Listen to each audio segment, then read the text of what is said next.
بسم اللہ الرحمن الرحیم۔ دوستو، میں ہوں ہومیوپیتھک ڈاکٹر محمد خالد چودھری، ایکسس ہومیوپیتھی کے پلیٹ فارم سے۔ آپ سے ہم اپنی لائف کے جو آبزرویشنز ہیں، جو ہم ڈے ٹو ڈے پیشنٹس دیکھ رہے ہوتے ہیں، ان میں جو کامن پرابلم آ رہے ہوتے ہیں، ان کا آپ کے ساتھ ہم شیئر کرتے ہیں اور اس کا سلوشن بھی ہم ڈسکس کرتے ہیں۔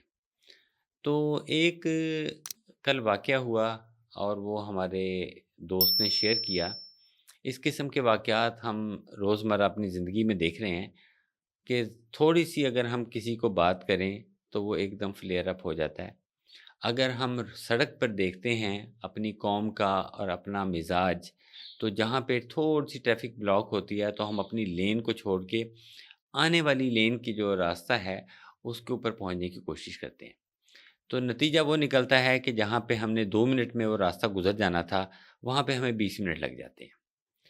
تو کیا وجہ ہے؟ چھوٹے بچوں کو اگر ہم دیکھیں تو وہ ایک دوسرے کے ساتھ، اب آپ کو سڑک کے اوپر کھیلتے ہوئے بچے نظر نہیں آتے، اور اگر کہیں بچے تھوڑے سے کھیل بھی رہے ہوتے ہیں تو تھوڑی سی دیر میں لڑ لڑا کے واپس چل جاتے ہیں۔ یہ تو بچوں کی حالت ہے۔ بزرگ آپ کو چوپالوں پہ، چارپائیوں پہ بیٹھے ہوئے نظر نہیں آتے، گھروں میں بیٹھے ہوئے آپ کو جو چند ایک بزرگ رہ گئے ہیں وہ نظر آتے ہیں، اور وہ بھی گھر میں ایک تلخی کا ماحول ہے، اور وہ ایک دوسرے کے ساتھ، گھر والوں کے ساتھ دست و گریبان ہی میں نے تو دیکھا کہ جب بھی کوئی بزرگ میرے پاس میڈیسن لینے کے لیے آئے، اریٹیبلٹی ان کے اس میں بہت زیادہ ہے، بیہیویئر میں بہت زیادہ تنگ ہیں۔ اس کی بہت سی وجوہات ہیں، اس میں مطلب اگر ہم ون بائی ون ڈسکس کریں تو بہت سے اس میں وجوہات آئیں گی، اور ان وجوہات کو دور کرنے کی ضرورت ہے۔ اگر ہم ان وجوہات کو دور کریں گے تو یہ جو پرابلم ہے یہ سالو ہونا شروع ہو جائے گا۔ اس میں سے سب سے پہلی چیز جو میں سمجھتا ہوں وہ ہماری دین سے بے رغبتی اور دین سے دوری ہے۔ ہمارے پاک پیغمبر نبی اکرم صلی اللہ علیہ وآلہ وسلم جو ہمارے لیے رول ماڈل ہیں، تو جب وہ ہمارے لیے رول ماڈل ہیں، ہم ان کو اپنا نبی مانتے ہیں، لیکن ہم صرف ان کو نبی مانتے ہیں، ہم نبی کی نہیں مان رہے انفارچونیٹلی۔ جیسے انہوں نے کر کے دکھایا، ہم ویسا نہیں کر رہے۔ انہوں نے تو معاف کرنے پہ، صلہ رحمی پہ مثالیں قائم کی، اور جو دشمن تھے ان کے ساتھ انہوں نے صلہ رحمی فرمائی۔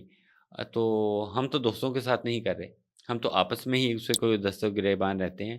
تو میں سمجھتا ہوں کہ ہمیں تھوڑا سا دین کے ساتھ اپنا جو لنک ہے اس کو بڑھانا چاہیے ایز اے مسلم، اور حضرت پاک صلی اللہ علیہ وآلہ وسلم کی جو حیات طیبہ ہے اس کا مطالعہ کریں، اور دیکھیں کہ انہوں نے اپنی زندگی کیسے گزاری ہے، انہوں نے کیسے اپنے دشمنوں کے لیے صلہ رحمی فرمائی۔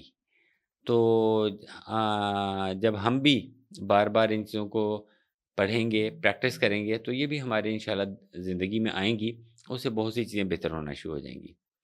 دوسری چیز جو میں سمجھتا ہوں وہ آج کے دور میں سوشو اکنامیکل کرائسس ہے، کہ ہر شخص مختلف قسم کے مطلب روزی روٹی جس کو کہتے ہیں اس معاملات میں پریشان ہیں۔ جو کوئی اچھے عہدوں پر ہیں وہ بھی پریشان ہیں، جو کوئی مزدور طبقے میں ہیں وہ بھی پریشان ہیں۔ مہنگائی اور انفلیشن یہ بڑھتی جا رہی ہے جس کی وجہ سے پرابلم ہے، تو اس کے لیے ہم اپنی سٹرگل بڑھا سکتے ہیں۔ اور تیسرا جو پرابلم ہے وہ ہے کہ ہم جو بھی فوڈ استعمال کر رہے ہیں اس میں کیمیکل استعمال ہو رہے ہیں۔ یہ کیمیکل نہیں بنے تھے انسان کی لائف کے لیے، یا یوں کہیں کہ انسان کی جو باڈی ہے یہ تو پیور فوڈ کے لیے اللہ تعالیٰ نے بنائی تھی، جیسے کہ ہمارے آباء و اجداد استعمال کر رہے تھے۔ اب جب ہم نے اس باڈی کو فیڈ کرنا شروع کر دیا کیمیکلز کے اوپر، تو اس سے کیا ہوا؟ اس کے ساتھ مختلف قسم کے پرابلم دیکھنے میں آ رہے ہیں۔ اس میں آپ یہ دیکھیے گا کہ یہ جو اریٹیبلٹی ہے یہ بہت زیادہ ہے۔ تو بزرگ اکثر کیا ہے، مطلب وہ کہتے ہیں بھئی یہ ڈالڈا گھی کی پیداوار ہے، تو یہ ڈالڈا گھی بھی تو ایک کیمیکل کے ذریعے ہی بن رہا ہے۔ تو یہ جو تمام ہم کیمیکل استعمال کر رہے ہیں، تو ان کیمیکل کو اپنے جسم سے نکالنے کے لیے ہم نے جو پولیکیور انٹروڈیوس کروائی ہے، کہ جو کہ ایک پیور ہومیوپیتھک دوا ہے، جس میں بار بار تذکرہ کرتا ہوں کہ اس میں ہم نے کچھ ایسی میڈیسن کو ایڈ کیا جو کہ سٹمک کے فنکشن کو بہتر کرتی ہیں، جو جسم سے فاسد مادوں کو اخراج کرتی ہیں، جو لیور کے فنکشن کو بہتر بناتی ہیں، جو وہاں پہ میٹابولزم ہو رہا ہے اس کو فاسٹ کرتی ہیں، اور